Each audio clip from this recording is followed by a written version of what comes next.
Mattar Ibrahim Mattar, seen here with his young family, is a member of the largest opposition party, Al Wafaq.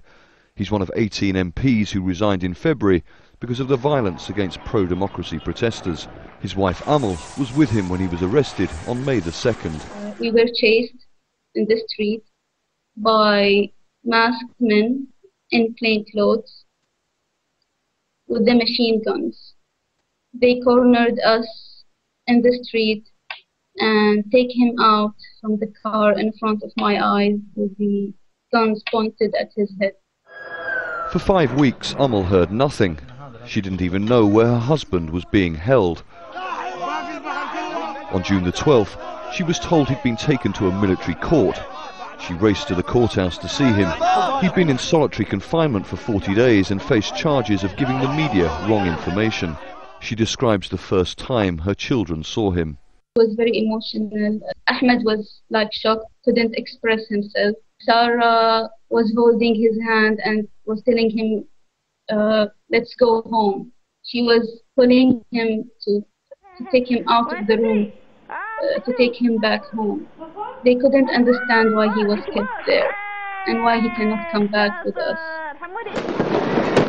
According to the Bahrain Center for Human Rights, Mattar is one of more than 900 people who remain in jail, almost 5 months since security forces, backed by the Saudi and United Arab Emirates armies, cleared the Pearl roundabout of pro-democracy protesters.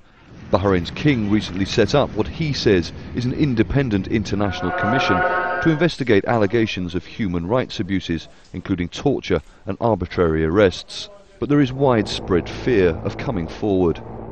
People are still don't feel safe to talk to the commission or to testify about what they witnessed because people are still in jail and being tried for expressing their opinion. As the investigations continue, so do the protests.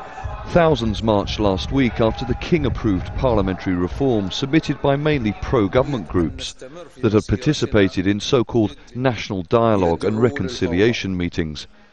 In October, the Human Rights Commission will offer the government recommendations based on what it finds, but it has no legal authority to ensure they are acted on.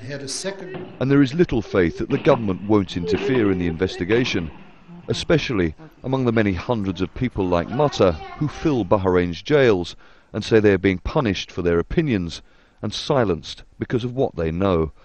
Charles Stratford, Al Jazeera.